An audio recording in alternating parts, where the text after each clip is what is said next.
Hi, everyone. Thank you for being here. This is the monthly Mindful Sex course, the workshops that I host for free each month to allow people to kind of dip their toe in to the strategies and practices and tools behind more conscious and mindful sexuality. I am Andrea Devin-Bertoli, pleasure coach, sex educator, tantrika. You have, and my beloved is here today as our co-host. We'll introduce him a little bit more in a second. For anyone just joining, again, we're recording. Your face will not be recorded on it. Christopher's monitoring the chat, and he'll check in with me if there's anything that is coming up. And for those of you that are watching this later and not live, I welcome all of you for registering and checking out. I really love to see how positively the collective has responded to these workshops. We have usually between 50 and 100 people that register, and it's just so beautiful to see so many people on this healing journey, discovering sexual wellness, bringing this wisdom, practices, vision into their own life and into their own bodies and in their own relationships. So as a reminder, this is a workshop. This is not a substitute for therapy or coaching. So please take care of yourself however you need to. You can go video off. You can get up and use the restroom. You can leave the workshop entirely, but please take care of yourself. I'm going to start with a little bit of intro to me and to the work, and then we'll talk all about all things multi-orgasmic journeys. And I titled the class that particular way because multiple orgasms is something that is a practice, and it is something that is a journey. And it's my own journey. It's Christopher's journey. It's something we explore together in our relationship and separately in our self-pleasure practices. And I want to invite you in to really understand orgasm in a completely different way. So first, okay, there's a bunch more people coming, so hold up for just 1 second. All right. All right, so again, I am Andrea Devin-Bertoli, pleasure coach, sex educator, your favorite sex witch, and tantrika, here to share all things about multi-orgasmic journeys today. I really approach this work as a healing practice. We've really separated out both mental health care and kind of holistic wellness, right? Yoga, meditation, Reiki, from sex. And so it's my goal to really bring all of these things together.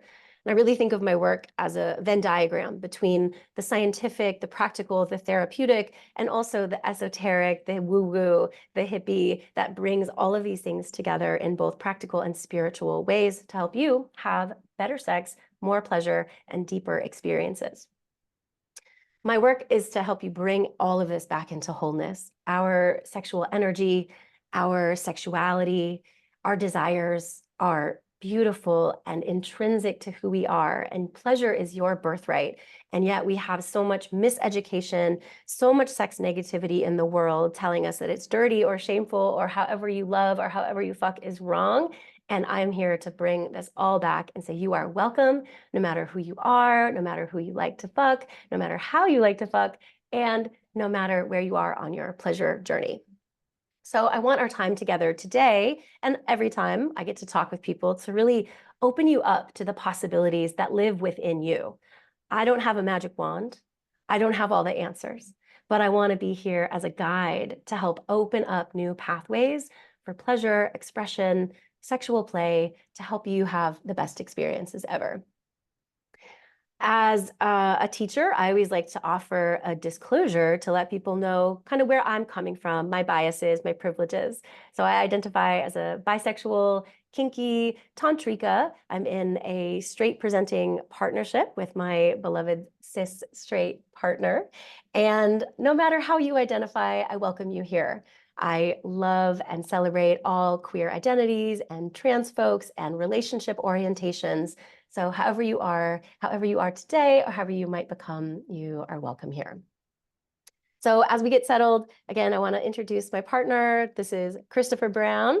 He is not only my beloved partner in life and play and all things erotic. So when you hear me talk about all the delicious things that happen in my life, this is usually the person by my side. And he also has lots of great credentials that he brings both into our relationship, but also as a co-host and co-facilitator to a lot of different events that I do. My love, would you like to introduce yourself? Hi, y'all. I'm Christopher Brown. The relevant credentials that matter for today is, first of all, I'm a human on this journey, and I wish I had started my sexual journey earlier. I always think the best time to have done this was when I started having sex. The second best time was today. So I offer that to all of you. Professionally, I'm a psychotherapist. I'm licensed in Texas and Colorado. I'm also a certified sex therapist. So I often describe my work for people is getting back to any kind of therapy. If you think about it, we usually have a wound or an injury that we're trying to heal from. We're trying to get a baseline of health or recovery. What I do is try to get people to that baseline level of recovery. What Andrea does is take people well beyond baseline and into a rocket ship into pleasure. And so it's an honor for me to co-facilitate with her as she takes all of us on this journey.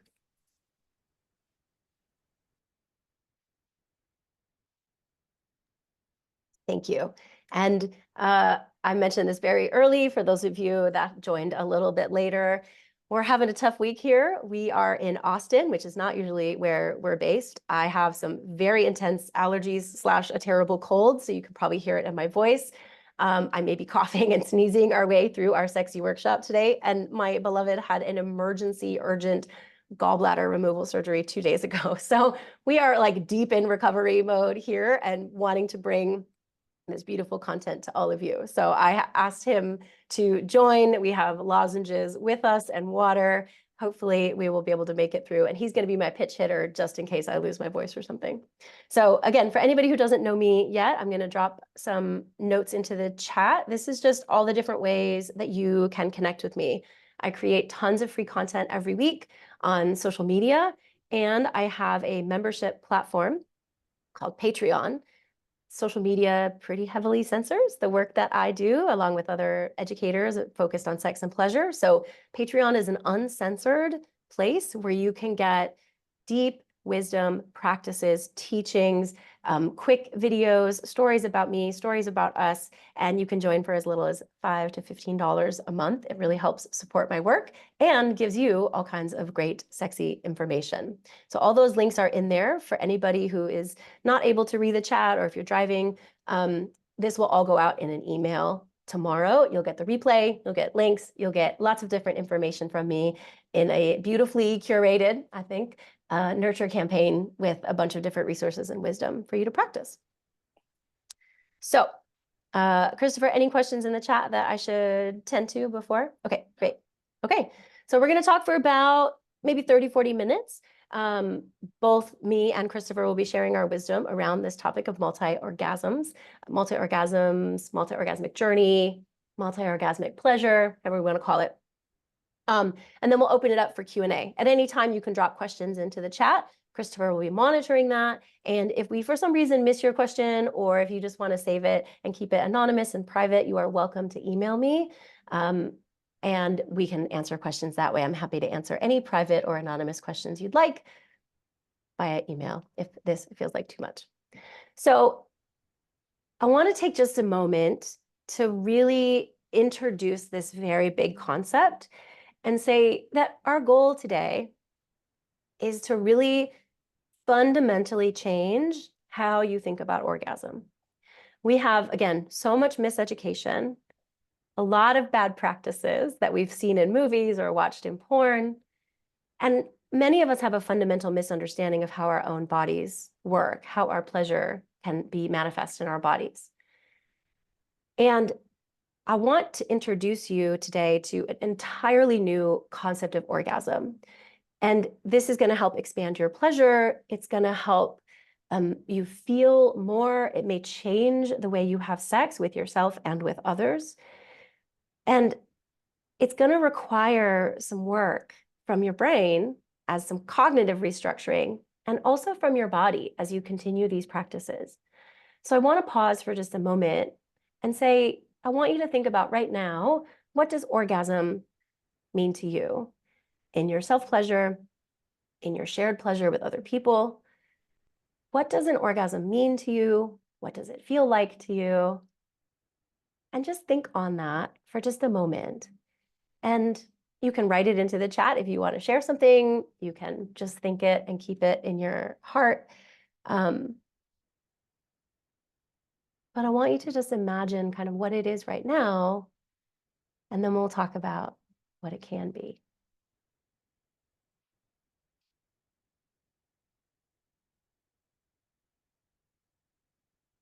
Okay.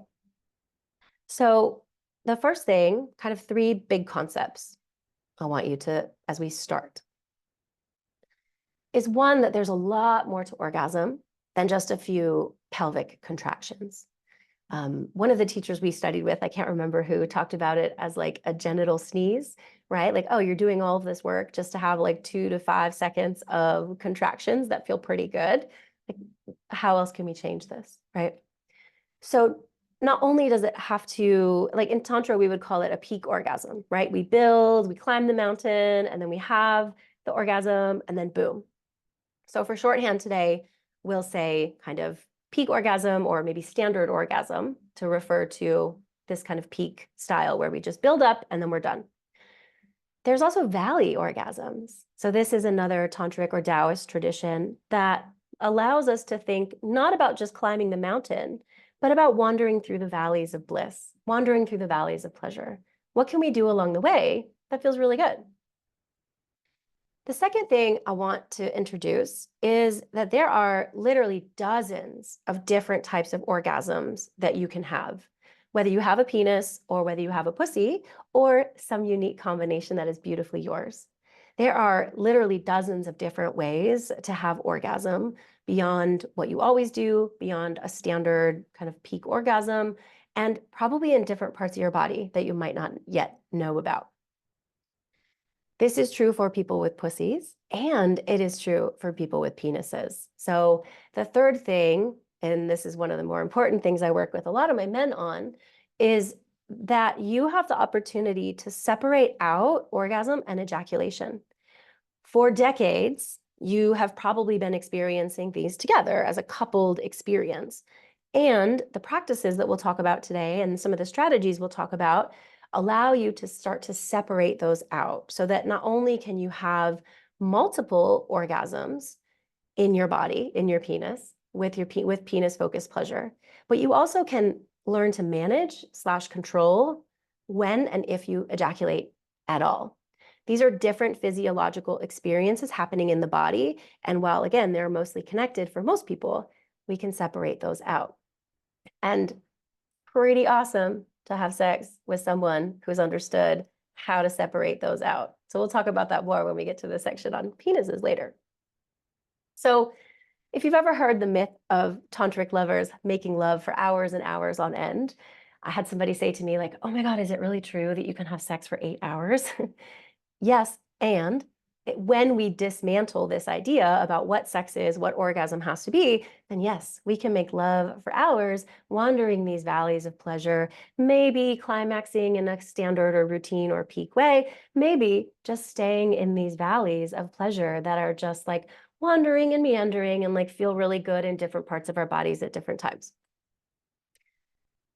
Sometimes, and I've heard clients say this before, I know I have certainly felt this, sometimes you really just need to like bang one out and just have that type of like peak orgasm, right? Whether you need to get ready for work and you just have some energy you want to disperse, or for me, when I was working a more corporate job, it was usually around maybe noon that I would like be working all morning, and then I'd be like, I'm gonna go to the bedroom for like 10 minutes, bang one out, and like bring up my energy and then get back to work. Or maybe you just need to have a quick orgasm in order to go to sleep. Great. I'm not here to tell you don't do that. I'm not here to tell you you can never do that again. Sometimes those orgasms have a place in our lives. And also, I'm just here to offer an alternative and invite you in to some of those valleys and some of those bigger experiences. So when we think about types of orgasms, again, people with penises, people with pussies, we have slightly different access to pleasure in our different bodies. And there is so much to explore. So most men tell me that when they learned to masturbate, it was like very hard, very fast, usually very quiet, and that, focused on the penis, like literally just like banging one out, jacking it off. But you can loosen your grip. You can bring your whole body online. You can start to explore anal pleasure. When we take the focus off the penis, off the cock, we can start to explore pleasure throughout your whole body. This includes prostate orgasms or P-spot orgasms, which we'll talk about a little bit more later. Anal orgasms, where you actually build up pleasure through anal penetration or some toys that kind of just live in there, like butt plugs or anal beads. You can also have blended orgasms, right? Where you have some anal pleasure, some penis pleasure, maybe some oral pleasure in your mouth, you're sucking on something or kissing something. For those of us with vulvas, we have a few more options. We have clitoral orgasms, which for most of us, that's how we learn to access our pleasure. There's a lot of focus on teaching people to focus on the clitoris, to explore the clitoris, to access our pleasure, because for most of us, that is the pleasure organ, right? But we have a clitoris that goes deep inside our body, and we can experience so much more than just the stimulation on the glands or the tip of the clitoris, which is what we see in the vulva. We can also have vaginal orgasms. We can have cervical orgasms. We can have anal orgasms. We can have blended orgasms where we bring all of this stuff together. We can have A-spot orgasms, which is the anterior fornix. We can have G-spot orgasms, which is for some people, but not all of us, more of like a squirting orgasm. Throat orgasms is also possible. We can practice doing that, which has been a really fun exploratory play for the two of us. And for other bodies, or for bodies that maybe have limited access to their genitals, or maybe they don't have, or maybe there's some paralysis or some loss of sensation, you can train your body to have nipple orgasms, ear orgasms, neck orgasms, all sorts of different ways to explore pleasure in our body when we focus, when we retrain our brains to understand orgasm really differently. And again, when we separate out orgasm and ejaculation, it also opens up this path for those with penises, and for those with pussies, you also have access to this, towards a more energetic experience. When we really start to explore sex not as touch, like we're just touching this one thing and building up friction, but sex as energy. And in one of the emails I will send out tomorrow, there's a link to my workshop last month about nurturing the erotic within. And it's all about paying attention to your erotic energy as it lives inside of you every moment of every day. And you can learn to tune into that and learn to explore a more energetic side of sexuality. And it's super fucking fun. I mean, that's the other thing too, is we're talking all of this stuff. Like, it's also really fun. Like this, it doesn't, Christopher and I were brainstorming about this over breakfast, talking about this and orgasms and penises and pussies as we were eating eggs and bread with a group of people around us. I'm sure it's fine. I'm sure they didn't hear anything. And the other thing is that he said, this seems like a lot of work. And for people who are new to it, or people who, haven't heard some of these concepts before, it can seem like, oh my God, like this is a lot of work. This seems like a lot of stuff to do, but like, it's really fun. And I don't know about you, but like, this is one of my favorite things to explore. So Christopher, anything you want to add to any of that? So just to come in and be a little bit nerdy. So if you go look up the definition of orgasm, you're going to see some version of the buildup of tension and the release of tension. That's it, right? So for me, back to Andrea's question of what did orgasm used to mean? For me, one, it used to mean the end of a sexual experience. But it also meant in my body as a man, it's when my cum released, right? It's when I, ejaculated. That's what it meant. And when I started to learn these concepts that Andrea just kind of gave us in rapid succession, I had some resistance to that. I said, well, yeah, but that's not really an orgasm, because an orgasm is when I come, right? I mean, that's what it is. So I just give, and I'm going to watch here. I'm going to look at the clock. I'm going to give us all maybe 30 seconds just to reflect on what do we think a quote unquote real orgasm is in our bodies. So just think about it for about 30 seconds. I'm going to count it out.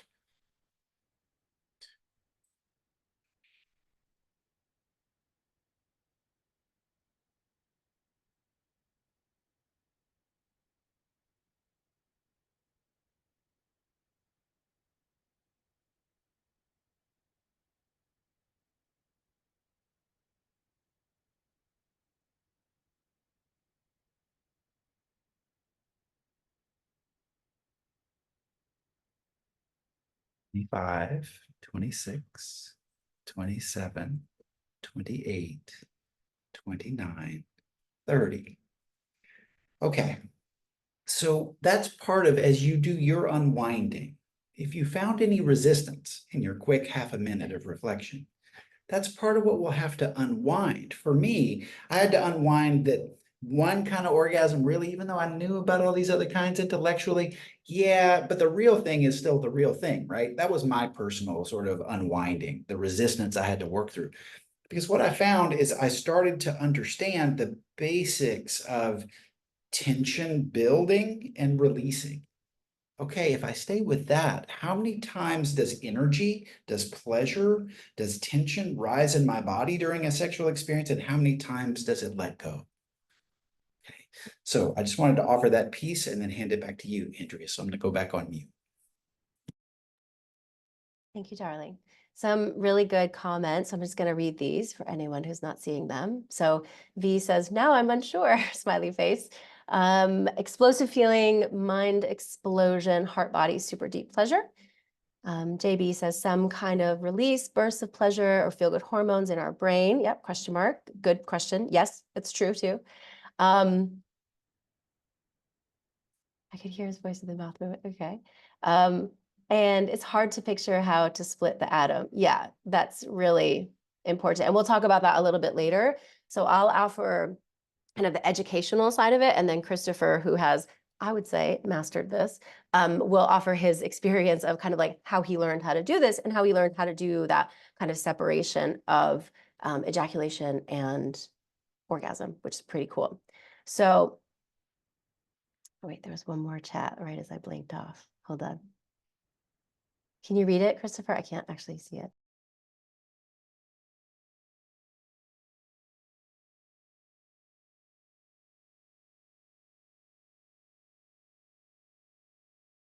So Bob says the first step for men is to ejaculate partially. Yep. Sorry, Christopher's muted. Sorry. Go on mute. Okay, so I'm unmuted now. So just to kind of let y'all know what's happening logistically, Andrea and I are in the same room and we're talking to each other because you'll hear an echo if we're both on, not and one of us isn't on mute. So that's part of what you're seeing when you see me talking. So for me, Bob here has an awesome comment. And let me just read it. First step for men is to ejaculate only partially to keep running and not have to stop. And I totally agree with Bob there. That wasn't my first step in this journey. My first one was having the literal in my scrotum to feel the tension build and release and actually vibrate. Okay, and there, as far as I could tell, there might have been some pre-cum, but there was no ejaculate that I could notice, releasing in my own body. And then what happened to me, Bob, and again, you had a different experience. What Bob's describing was my second step, right? When I started to feel the tension and I could feel what I think of now as a lesser ejaculation release and keep going, right? So that was kind of my second step. But the first one was to be able to be conscious in the sexual experience and aware that that tension was building and releasing and spasming in my own body. So again, and I think Bob and I have a little bit different order in how we experience these things. And it's a good lesson for all of us that as you explore these things in your body, literally every body is unique, right? So how this manifests in your body is going to be a little bit different than how it manifested in mine. So again, my way and the right way, it was just my way. So yeah, the more of that we can share together today, it'll give us just different models, right? Because if I go back to my sex education, which was Western, I was born in the Southern United States, raised there. My sex education was not scientifically accurate, and it was not based on pleasure at all. It was based on reproduction only. And so I had no model for this idea of orgasm. The orgasm I saw for a man, and really for a woman too, was in pornography. So that was sort of the model that I carried throughout my sexual debut and most of my sexual career, right? So like I said, do I wish I could have this concept, these models that Bob's laying out, that I'm laying out, that Andrea is going to lay out as a way to orgasm, throughout my sexual career? Yeah. When was the second best time to do it? was 2 years ago when I started on this journey. So yeah, so for all of us, just be thinking about these are concepts that I can take and observe in my own body as I play, and then let's see what it is for me. Okay, so Andrea, I'm going to go on mute now and hand it back over to you. Thank you, Christopher. Appreciate it. So we're going to talk about how to work with this in two different bodies. So I have a vulva puppet. I don't have my penis with me, unfortunately, but I do have my vulva puppet today. We're going to talk about how people with pussies, people with vulvas, can start to explore multi-orgasmic possibilities. It's a little bit different than how Christopher and some of the other men in the chat have been explaining. But they're related, of course, right? Related to miseducation, related to, for most women, especially women who primarily date men, like our pleasure's not always the focus. And in fact, it's sometimes not considered important at all in a lot of sexual scenarios. And so for both the men and the women and whatever body you have, I invite you to really start these practices solo. So we both have a solo sex practice. And even though we have a deeply beautiful shared sex practice, having the individual practice is super amazing. And let me tell you, like, I have been orgasmic since I was like maybe 19. I'm going to make a video about my first orgasm, which was actually because I saw it in a video in school, which is very on brand with me and my heady nature. So I have been orgasmic my whole life, and the amount of orgasmic capacity that I have built in my body over the past 2 years is fucking phenomenal. Like, I did not know that this was possible. And so as you hear me and Christopher and maybe other people in the chat talk about their experiences, I know that you might not have a reference point for that. When I first heard about energetic orgasms, when I first heard about multiple orgasms, like, I didn't know what it looked like. I didn't know what it felt like. I had no reference point in my body or in my brain. So it takes practice so that you can not only build your own capacity for more pleasure, but also rewire your brain towards what I think is truly endless possibilities. Again, I have been on this journey for many, many years, and I just unlocked a new level of orgasmic experience literally just like 2 weeks ago. And this is, and I don't think that's the end, it doesn't feel like, oh, I did that, therefore I'm done. Like, no, like it feels like, oh my God, there's so much more. So for those of you with your body looks like this, the main thing I want you to know, and you're going to hear some overlap when we talk about penises too, is to slow the fuck down. Do not just go for the bits. Do not just go for the toy that you know that works and that you love. Really try and bring your whole body online. Maybe that's listening to something really sexy. Maybe that's watching something really sexy. Maybe it's taking a bath or taking a shower where you get into your body, where you transition from busy workday, doing shit around the house, stress, whatever, into a more pleasure-focused state. We need to be relaxed. We need to be in our rest and digest parasympathetic activation before we can really start to explore. We need to feel safety. We need to feel relaxed. So that's why starting this exploration on your own is really powerful, because you are safe when you're with yourself. And I know for anybody who has a trauma history or any sort of abuse history, your body might not feel safe. But when we start to slow down, when we start to give ourselves the chance to feel more, we can also learn to trust our body and trust our pleasure and trust our intuition about our pleasure in a different way. So part of the work that I've done over the years is unwinding trauma, is unwinding other miseducation, right? So it's both somatic in the heart, in the body, in the vagina, in the genitals, and also in my head. So starting really slow, bringing your whole body on board, right? Again, whether that's a sexy shower or listening or watching something sexy, maybe you wear something that feels really good, like a beautiful nightgown or your favorite comfy t-shirt, or like the little bralette that like just makes your tits look great. Awesome. Whatever feels good.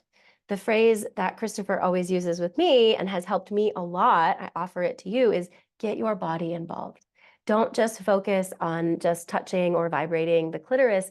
How can you bring your nipples? How can you bring your shoulders, your hair, your neck, your mouth into this practice? Literally every skin cell on your body has orgasmic potential. So let's explore all of it.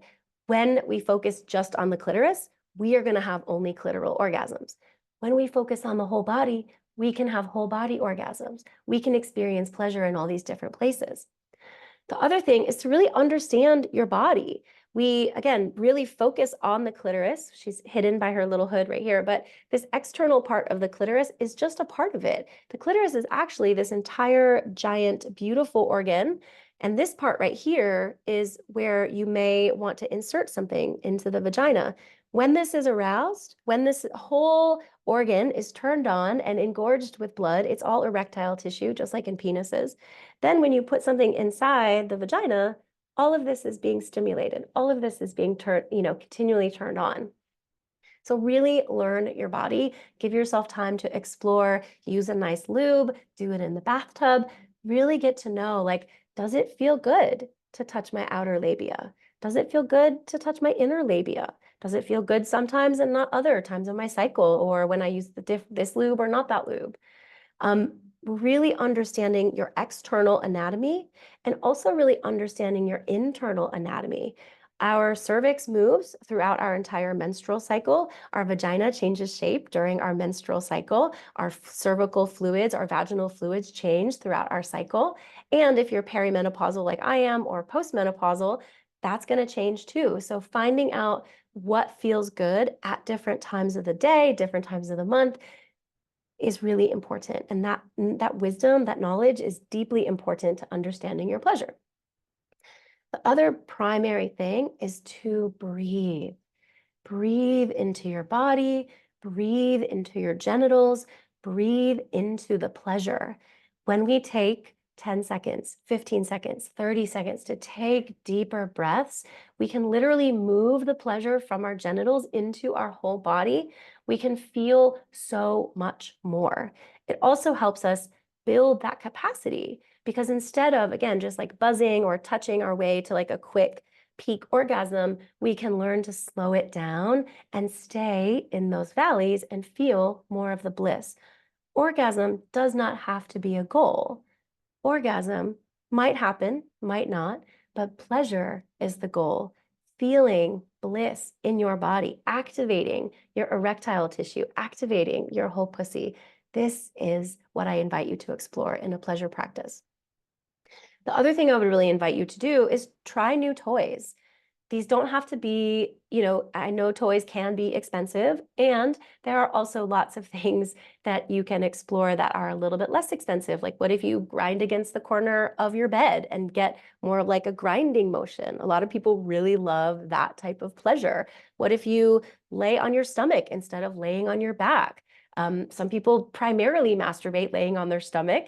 Try it on your back, right? Try it in child's pose. Try it in the bathtub. So different positions, different movements of your body is going to help you access different parts of your physical body and access different entry points to your pleasure. And also, if you have the budget, definitely invest in some really good quality toys. These are tools that help us find new ways to feel pleasure. So I've always loved vibrators. I don't use them all the time. I use them sometimes. Sometimes that's the sensation I want. Sometimes it's not. And then a few months ago, Christopher bought me a womanizer, which is one of the premier suction vibrators. So instead of vibrating the clitoris, it actually kind of sucks and pulls as if you're receiving oral sex. It felt really good to start out with. We had some really fun experiences. I had some really fun experiences. And over the past month, this toy has been pretty amazing. And it has unlocked this like deep potential for like gushing, like not just squirting, but like gushing orgasms, like to the point where like we had to buy all the splash blankets for all the different rooms in the house and to travel with because I am not safe on beds anymore when we use this different toy. So I didn't know that my body had that capacity. I didn't know that it was possible to do that in my body. And this tool helped me get there. So highly recommend. The other thing to really think think about is, again, bringing your whole body on board. Our breasts, which can be so contentious for so many of us because they are ogled, because they are mistreated, because they are squished into mammogram machines or tightened into bras all day. Our breasts offer incredible pleasure potential, whether it's just the nipples or the breasts themselves. We've been exploring a lot of breast massage for me as both a healing and pleasure practice. And it like transforms how my body feels, how my body looks. I've also been over the past couple of years exploring anal pleasure. How does it feel when I combine external anal stimulation with my favorite vibrator? What does it feel like when we explore anal oral pleasure, right? There's lots of different ways to access anal pleasure, both on the outside, just on your butthole, and internally. There's toys for that, like beads or plugs or special dildos. There's vibrators.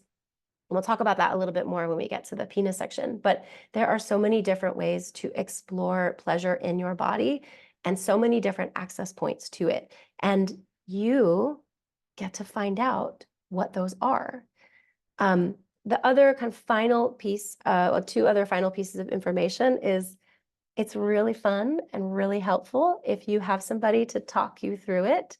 And this is something that we have also been exploring where he kind of guides me through masturbation. I've never had this in a relationship, but we practice a lot of mutual masturbation where side by side, we're touching ourselves, maybe engaging with each other, kissing or touching a little bit, but we're really giving ourselves genital pleasure. And having his beautiful Southern accented voice in my ear telling me to like slow down, to breathe, get my body involved. Super good. If you don't have a handsome Louisiana man to do that for you, there are really fun apps. One is called Dipsy, one is called Quinn, and they do have like guided masturbation practices for women and people with vulvas to kind of just have somebody beautiful guide you through your practice. And that can be a super fun way to explore. The final thing I want to add, and this is something that we have been working on, that I have been working on, is, and this goes back to our initial discussion of like the peak orgasm, right? Like, oh, I can touch myself this way and get to this point and then be done. You are not done. You can keep going. You can keep going for another 10 minutes. You can keep going for another hour. You can keep going for another 5 hours. Sometimes you need a break, for sure. But one of the biggest things that I've learned in the past few months, especially, is really to like keep going when I feel like it's too much. And that takes practice, right? Because sometimes it really does feel like too much. And then when I let myself feel a little bit too much, oh, that feels cool. And then a little bit too much more, oh, that opens up more. And that's what opened up this giant waterworks capacity in me, is because I stayed with it through the, oh, it's too much. Oh, it's too much. I think I'm done. And part of that is having somebody guide me. Part of that is trusting my own body. Part of that is just being curious. So I want to kind of keep us going. We are a little bit behind on time. We both have a lot to say about this, obviously. I want to talk about multiple orgasms for penises. And so I'll offer some wisdom about that. And then Christopher will offer it. Christopher, anything you want to add in this particular moment? Hi, everyone. So first of all, there's some rock star stuff going on in the chat. It's great. Y'all keep it coming. I am reading. Just to summarize, and these are words of other people. So when I summarize, I'm going to miss nuance of what you're saying. But first of all, I want to just say one of the things Jennifer and Bob were talking about a little bit earlier in your discussion was one of the fundamental differences between men and women. And I think it happens, this is my editorializing now, on two levels. One is a social conditioning and patriarchal construction of society, but the other is a fundamental sex difference between people born with pussies and people born with cocks. So just to talk about the nerdy sex therapy part of that. So if we go back to the Alfred Kinsey, Masters and Johnson early studies of orgasm and sex, they kind of gave us these limited models, but they were great because they actually gave us a model to think about sex. They were the first scientists in the US who had the courage to go out and tell us this stuff.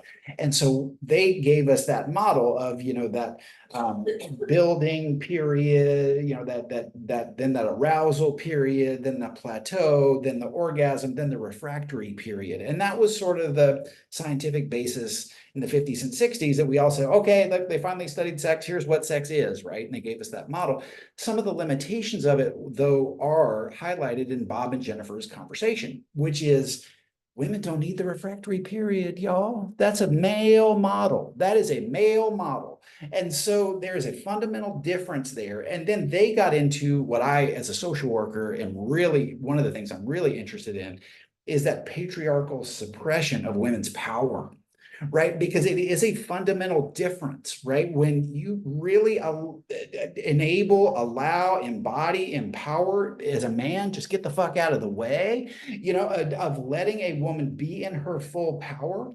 There's really something there to be able to hold space and bear witness to that, and then to suppress your own ego to get the fuck out of the way, right? So we kind of talked about it, the three of us in the chat, of like, it's a beautiful rebellion against that patriarchal system to be a passenger on the journey of someone who's coming fully into her power.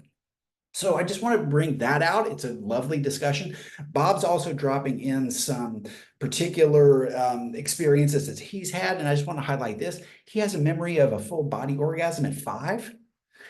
So he's got a context in his own sexual history for what orgasm can be, right? Not all of us have that. But again, when's the best time to have that experience? At 5. When's the second best time to have it? Today, right? So there's some great stuff happening in the chat. Just keep it going. And I'm going to go back on mute. Ooh, I love this. Again, we are going a little bit over time, so if you need to leave at the hour, please do. And we'll talk for another 10, 15 minutes about penises, and then we'll open it up to Q&A. So thank you to everyone for being so engaged in the chat. Super awesome. I will save the chat, so I'll get to look at it all after as well. Okay, for those of you with penises or with partners with penises, the work starts the same. Start solo. Remember, it's a practice. Slow way down. Like, I cannot emphasize this enough.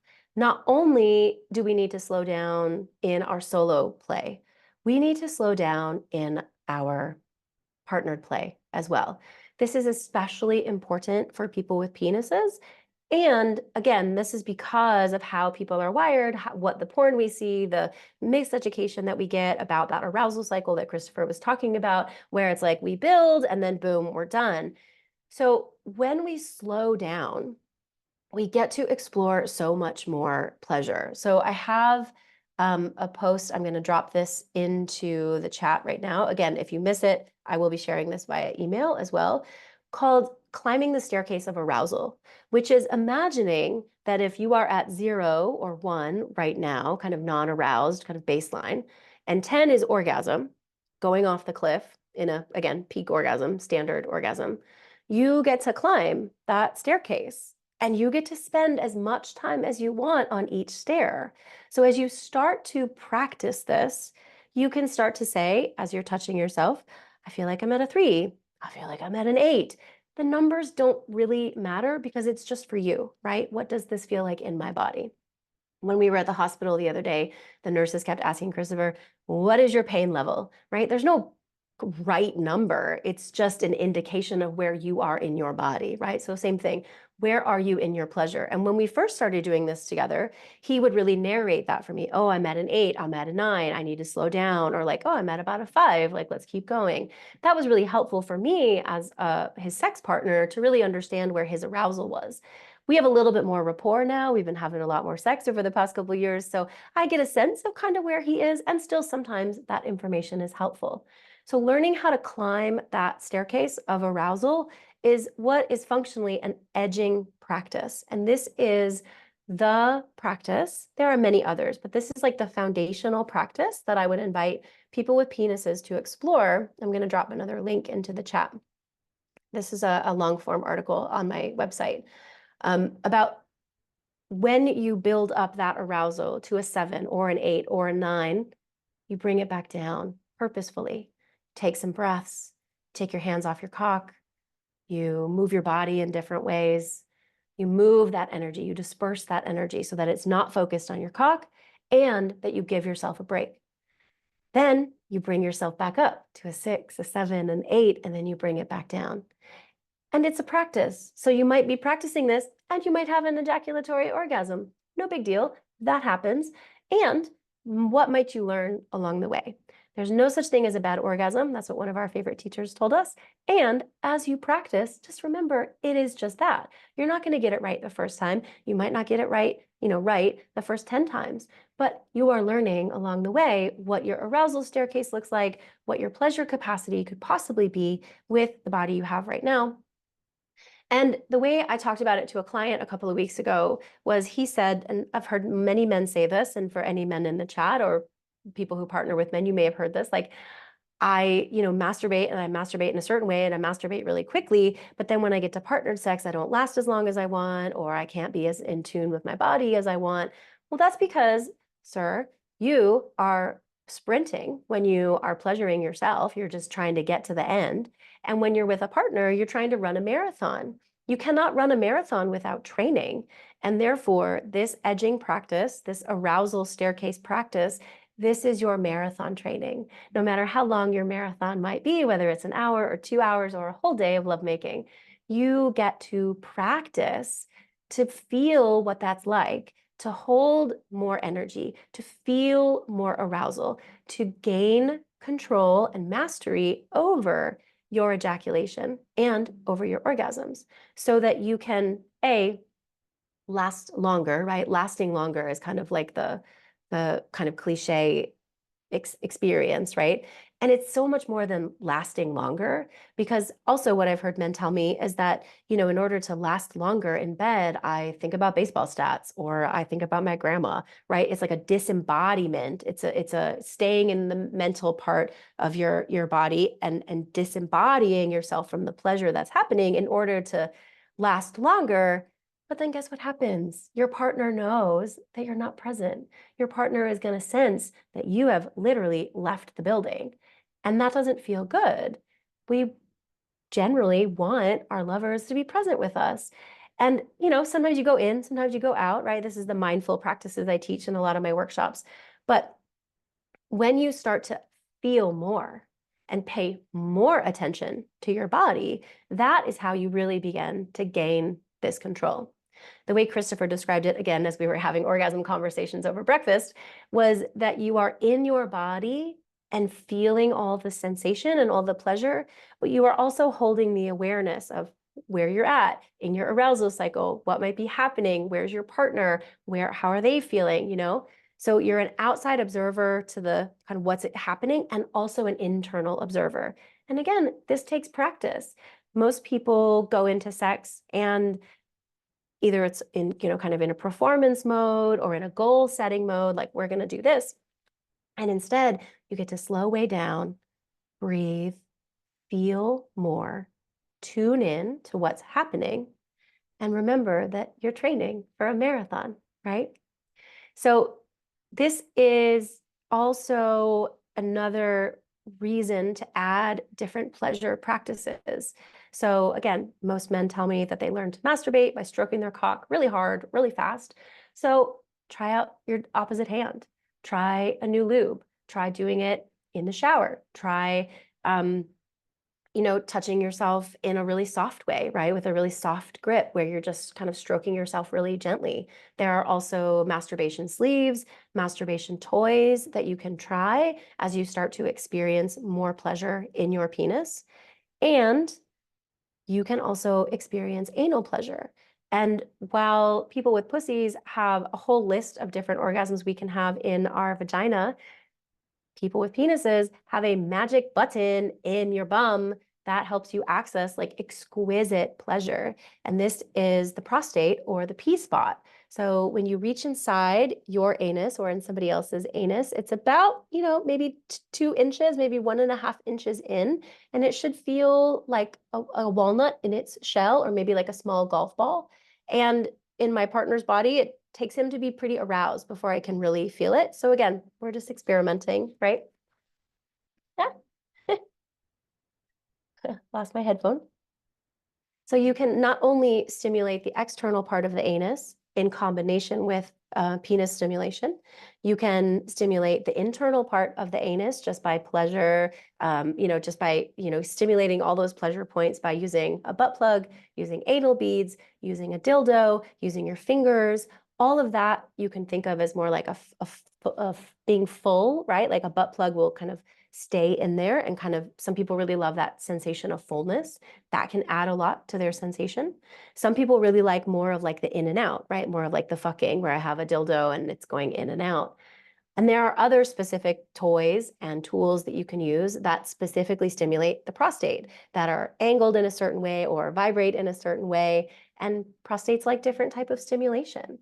So as you start to explore, again, always encourage you to explore on your own first, because it helps us just understand our own bodies. You can start to add some anal pleasure in with what you normally do. This is how I teach people to do it. This is how I learned to do it, is because when you first touch your butt, if you've never done it, it might actually drop your arousal. When we first started playing, when we first started exploring anal pleasure with Christopher, as soon as I would get anywhere near his bum, he would lose his erection. And now that's not the case. Now it often can start the erection again, which is pretty neat, right? So it's like these new pleasure pathways have been created in his body and in my body as well. Hi, so this is Christopher, the sex therapist, talking now. So sex therapy, all roads in sex therapy lead either to shame or trauma or both. And I just want to own for myself and to say it for any of y'all who might be having a similar experience to me. One of the things that was really difficult for me on this journey was shame about my own solo sex practice or masturbation, right? So depending on where we learned about sex, sometimes masturbation was celebrated, okay, encouraged. Oftentimes, though, it was not. It was shamed. It was discouraged, right? So as Andrea and I talk very seamlessly between solo sex and partnered sex, I want to own that, I had to unravel a lot to be able to kind of own solo sex as a natural, helpful, fun part of the process, right? So the other thing that comes up for me is some of us might not be partnered. When I started this journey, I really started it to do this as a solo journey. And I never imagined having a partner. And then along the way, I met this goddess, right? So, you never know what's going to happen in life. There's surprises that await, both good and bad, right? So some of you may be sitting here going, yeah, but I don't have a partner, right? So, and I just want to acknowledge that, if you don't have access to everything, or if some of these concepts just bring up some real pain for you, that is totally normal, right? So I just want to say that, because that absolutely came up for me along the way. So if you're finding any of those, I call them emotional or sexual landmines in you, if any of those come up while we're talking, that you're totally normal. And I just want to offer that for everyone. We didn't start at this seamless way to be able to go back and forth from anal play. Oh my God, as a identified cis, het, straight, polyamorous man, I had to unfold a lot of shame around anal play for me, anal penetration for me. Does this make me gay? What does this mean? What does this mean about my orientation? Oh, okay. So don't be surprised if you have your own landmines, and if you discover them, it's our chance to disarm them. So I just want to offer that to everybody. Andrea, I'm going to go back on mute. Thank you, my love. There's only one more thing I want to add into this, and then I want to hand it back over to you, Christopher, to talk about your experience. He has some useful metaphors as he's learned to hold this capacity in his body that I think are super fascinating. I don't have a penis, so I think he's the best person to explain this, and it's really neat. But the one thing I did want to say is, if you are partnered, that this is a conversation to have with your person, because what I hear from some people, so Christopher, you were saying earlier, like, oh, it takes a lot of me stepping back in order for me to be in my full expression. It takes a lot to hold that. It takes a lot of, putting your ego aside to kind of let this person be in full expression. And that is true, to allow your partner to be in full expression of whatever that looks like if it doesn't involve you. But also really asking yourself, and this is, again, if you're partnered, this is a conversation to have with your person. What does my partner's orgasm mean to me? Because and I've heard this from women and I've heard this from men who are experienced in this work, like if I don't have an ejaculatory orgasm, my female partner thinks she did it wrong, not attracted to her, not desirable, she's not a good lover, whatever, right? Because we too have been conditioned to assume from, if we're having sex with men, that like when you have an orgasm, it's done. And so therefore, if we have sex with men, having an ejaculatory orgasm, that is the end of the session, right? It's a period and not a comma, the way our orgasms can be.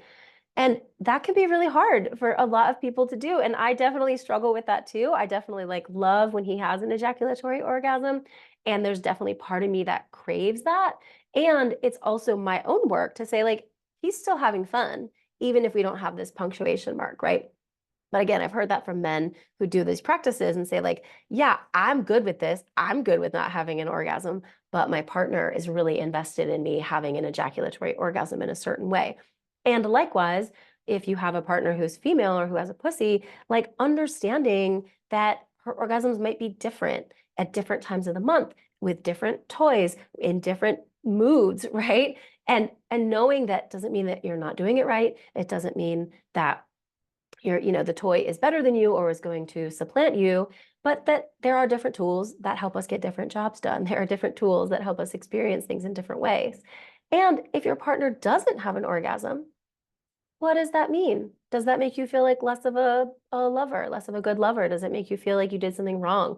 Right? So really being curious about your own experience of orgasm, what it means to you in your body, and also what does your partner's orgasm or lack thereof or different type of orgasm mean to you as well?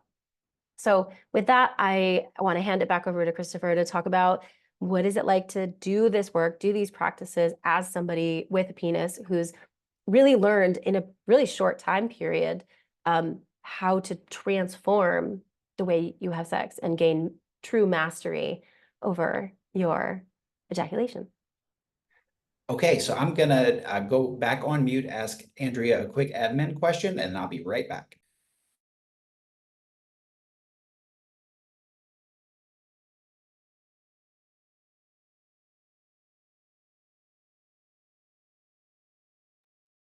Okay, so again, we are at time. I really like to keep things really punctual, and this conversation is super juicy. So if you would like to bow out, you are welcome to. Again, we are continuing to record, so you can come back and watch it later. Thank you to all of you who have been here, who were on time. Thank you to those who joined. Thank you to those who are watching it later. I appreciate each and every one of you. Please watch your inbox. You will get a bunch of delicious goodies from me. I want to drop in, again, all of the links where you can reach me. And hold on one moment. So please find me there. Please watch your inbox. I'll send this out on Monday once it downloads and uploads and all the things it needs to do. And we'll kind of end the formal container here by saying thank you so much. Thank you to Christopher for joining. Thank you to all of you who showed. And for those of you that want to stick around, we're going to keep talking about orgasm. So you're all welcome to stay. Hand it off to you, my love. Okay, so yes, please, y'all have permission to leave. I say to my clients all the time, I have two rules in therapy. One is take care of yourself, and two, just because somebody with a bunch of letters after their name asks you a question doesn't mean you have to answer. So rule number one, take care of yourself. If you have your own appointments, Andrea and I have another appointment in another part of town at 4, so we're going to take care of ourselves by wrapping probably in the next 15 minutes, but you're welcome to hang around if you'd like. So just to kind of give a thumbnail sketch of what Andrea is talking about of my own journey. And again, I want to again call out Bob as a star in the chat because he's got his own experience and he's got a longer journey than me, right? Remember his first full body orgasm he has a memory of is at 5. My first one was more at 49. Yeah, 49, and I'm 52, just to kind of give you that, right? So one of the things that I'm going to do a little bit of psychotherapy nerdy talk with you, and I'll try to de-jargon it as much as I can. So one of the fundamental concepts that's relevant in psychotherapy, but also just like emotional living as a human being, is developing the capacity to have a part of yourself that can observe yourself. right? A part of myself that can see what I'm feeling, what I'm sensing in my body, what I'm thinking, and still continue to live my life, right? So I'm sort of interacting, I'm going about my day or I'm going about my sexual experience, but then I have a part of me that is also observing and narrating what's going on, right? So we call it in therapy an observing ego. That's what we call that part, right? So that part of ourselves that can observe and narrate, think about it like a narrator of your life. Like if you had, kind of like in the movies where they said, and then the character felt, I mean, this is the part of you who's narrating to you your own life. If you can do that in sex, now, okay, now if we've got that observing ego capacity, that narrator capacity, and I can bring that into the sexual arena with a partner, now I can have experience of my partner. What are their cues? What's their body telling me? What's happening in my body? Is that tension of orgasm building? Is it not? Okay, what's going on? Okay, okay, it's all happening and I'm also feeling it, right? For me, one of the things that was really part and parcel for sex for me for so long was dissociation, right? Like I'm not going to be in my body because as a man and a straight man having sex with women, my orgasm meant to me, as soon as I come, the sexual theater is over. And so I better not come for as long as I can to make sure she has a pleasurable time. Right now, there are a lot of flaws in that, and we could deconstruct that another time. But that was what I thought. So I spent most of my partnered sex disembodied so that I could last longer, right? So now I want to feel more pleasure in my body. I want to feel more experience in my body, but I still want to be a good reciprocal partner, right? So how do I do that? Okay, now I'm watching all these things happening. What's happening in me? What cues am I getting from her? And if I slow down, I can start to make a choice. When I start to feel that tension building in my genitals, okay, the orgasm is building. What do I want this orgasm to be? Right. And one of the cool things about this kind of sex is once you develop that observing ego capacity, you can use it in communication with your partner. What kind of orgasm do you want me to have right now?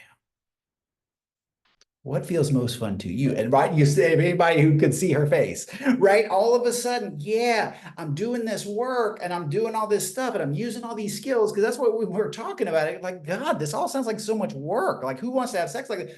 Because it's fun. Now, I will say there's another metaphor that was really useful for us that we learned from a teacher here in Austin who said sex is a lot like art, right? Not every sexual experience is going to be a masterpiece. A lot of it is going to be things that I, throw paint on a canvas and see what happens, right? And that's been really helpful for me because I'm a perfectionist internally. And so I want to be able to make a masterpiece every time, right? So when Andrea says, hey, Christopher can, come on demand, I can come on demand about 80% of the time, right? So about 20% of the time, it doesn't happen when I want it to happen. Right. And so that's when I say, okay, but this is art, right? I'm developing this practice. Not every time can be a masterpiece.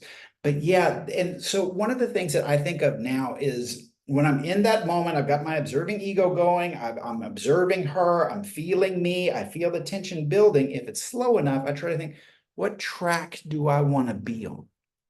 Do I want to be on an ejaculation track or an orgasm track? And I choose. Now, sometimes the intensity of the sensation is too much, and it's like there is no choice. You are on the ejaculation track, and that's where you're going, buddy. And so, and now I still am working on that. When I can't choose the track, it is difficult for me to enjoy that experience, right? Because of all my own baggage, right? So I am actually working to say, okay, if I'm going to go on that track, let me have a good time with it anyway. But really, it's that point of slowing down, using the observing ego, being embodied, being attuned, and then choosing your track. So that's the way it works for me. And now the track metaphor, everything I just said is tracks in my head. Right. So I can shorthand it for myself. That whole scenario, all it means in my head now is tracks. So I would encourage you to develop your own lexicon. Okay. So as you work on these practices, how do you shorthand it to yourself? How do you use this to narrate it to your partner? What track do you want me to be on right now, baby? Okay, and for those of you who can see her, right, like there it is. So all these skills are really useful on multiple levels. So I just want to offer that, and again, want to be really respectful of your and our time. So we're about at 3:08 Central Time. So I'm going to go back on mute.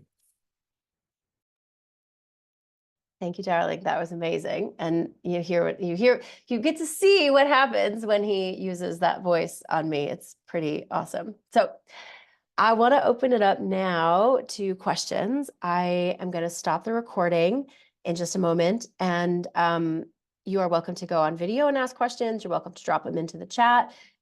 You're welcome to drop it into the chat and say, please read this anonymously. That's welcome as well. If you go on video, I'll see your face pop up. You can also use the reactions button in the bottom to raise your hand. But again, thank you to everyone. Thank you, Christopher, for joining and adding your wisdom and your train track analogies along with your beautiful psychoeducation. And I just, again, thank all of you for being here. Thanks for staying a little bit late. And I'll stop the recording now and we'll open it up.